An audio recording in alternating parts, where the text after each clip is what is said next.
Welcome to Cogito Design, the video series where we take deep dives into the world of tabletop game creation. J.K. Rowling famously created a magical universe with wizards, witches and wonder. Across the 1,084,170 words of her Harry Potter novels, she gradually built a rich and vibrant world, which has in turn spawned hit movies, spin-off series, theme parks and, of course, tabletop games. In the Game of Thrones novels, George R.R. Martin used his immense knowledge of fantasy fiction and history to disrupt classic tropes and create a rich, dark universe for his novels. This has led to a hugely successful TV series, video games, endless merchandise, and, of course, tabletop games. In Star Wars, George Lucas created an entire vibrant galaxy of characters, worlds and events, which has led to at least 10 major movie releases, countless spin-offs and TV series, hundreds of video games, and of course, tabletop games. So, what have all three of these got in common? What makes their creations so versatile and popular? How have they managed to so grip the imaginations of millions? Today I'm going to be talking about the fascinating art of world building and how it can be the key to creating amazing tabletop experiences.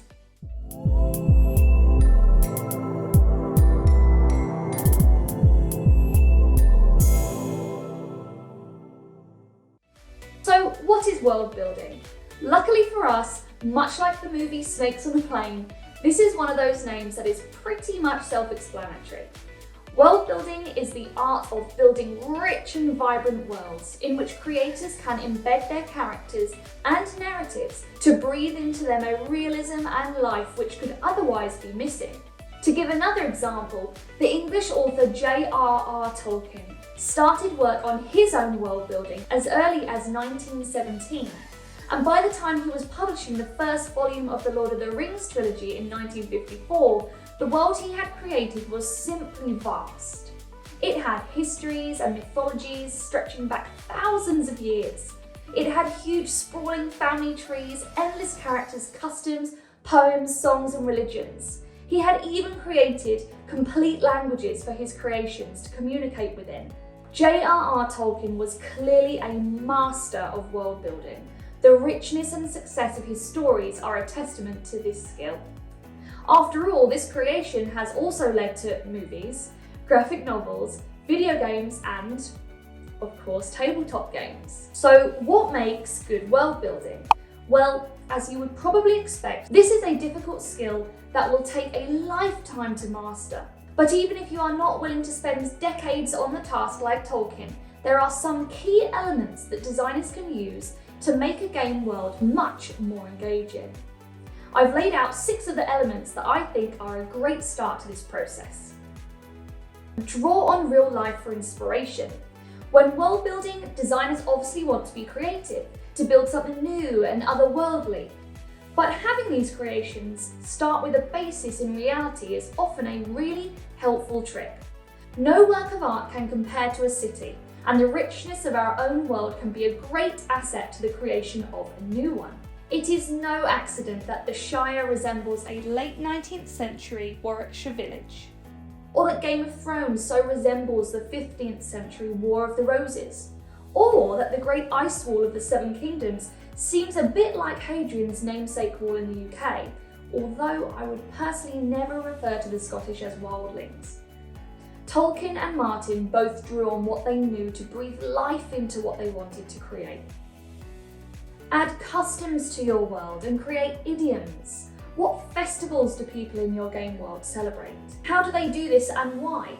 Instead of having a character in your game say something like, "When hell freezes over," you can use this as an opportunity to hint at something new within your game world. Do they have a different religion?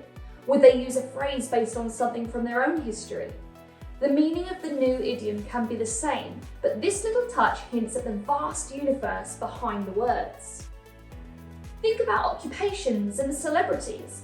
A lot can be said about a society by whom they choose to celebrate. Does your society give their adoration to musicians and actors, or to scientists and philosophers?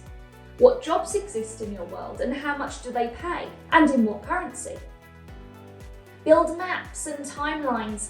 Taking a look at the appendices of the Lord of the Rings trilogy gives you a glimpse of the sheer scale of the world in Tolkien's mind. Start to build the larger items of your own world. Create maps and timelines, key dates and historical events. There are actually a whole host of online tools you can use to help you with this, such as WorldAnvil, which can be great for creating a fantasy tabletop RPG universe. We've copied some links to several of these tools below, and many have free options to take advantage of. Spend a day in the life of a character in your world. Whilst building maps and timelines is great for the macro side of your world building, it is important not to forget the smaller details, which really add realism to your creation. A good method to do this is to imagine an entire day in the life of a character in your world. What do they eat for breakfast? What adverts do they see on their journey to work? How do they travel? Where do they shop? Who do they meet and what do they discuss? Politics, news, music, or current events? A lot can happen in a day, and this task will bring in all sorts of new perspectives and ideas for your world. Enjoy the process and create much more than you use. World building is an act of pure creativity, and it can be an immensely enjoyable experience. You should expect to only use a fraction of the detail you actually build into the world, but somehow all of the work will still be felt in the final product. You may only see the tip of the iceberg, but its base is what gives it the support to poke out above the waves. So you may be wondering how to translate all of this effort and creativity into something tangible on a tabletop.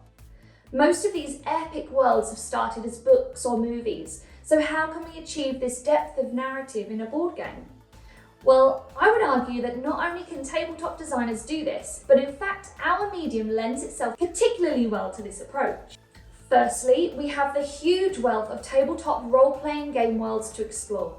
Often these games use world building as a mechanic in itself and have their players populate the worlds they have created. Some modern board games have clearly leaned in heavily on the world building approach and have seen immense success in doing so. Seventh Continent and Tainted Grail both have a massive expanding world built by revealing terrain cards and exploring this card-based reality. The now legendary Gloomhaven by Isaac Childers is a massive open world of cardboard, miniatures, tokens, and over 100 hours of deep narrative gameplay. Tabletop games have so many ways to express their world to their audience. Micro Macro Crime City uses its artwork to build a whole city for players to explore and solve puzzles within. Components themselves can help embed players in the game world, like the new Coca-Cola bottle caps used as currency in the Fallout board game. Designers can use the mechanics of the game to express the world building. In Anachrony, the designers displayed the time travel element of their game world by allowing players to borrow resources from their future selves. And of course, world building can be expressed in the writing of a game, such as that seen in This War of Mine's Book of Scripts, or the epic deduction adventures of Sherlock Holmes Consulting Detective. Even the rulebook of a game can be an opportunity to embed players in a designer's brave new world. In the game Root, the rules are replaced with the lore of Root, and each section starts with a narrative motivation for the faction you are playing. The Eerie dynasties wish to restore their once dignified kind to their former glory in the woodland by retaking control of the forest clearings. Twilight Imperium 4th edition chose to start the rules with this epic opener, which does have a Tolkien-esque feel to it. Finally, if all this sounds like just a little bit too much work, designers should perhaps consider if they really need world building in their game at all. It is an often worthwhile but always lengthy process to get it right. Abstract games, for example, probably don't need a rich world behind them, although that would still be cool, so time may be better spent elsewhere. Similarly, if a game is set in the real world or a historical setting such as World War II, then the world already exists, and a designer's time may be better spent on research than fictional creation. Designers may also plan a game in an already existing fictional world. The makers of the Game of Thrones board game and Harry Potter Hogwarts Battle did not need to build a new world, as they used one that had already been created.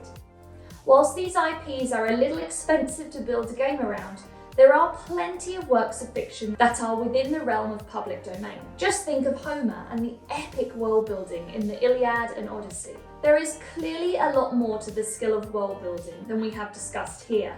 So if you're interested in delving into this idea more, then we have copied a host of resources that might be handy in the description below.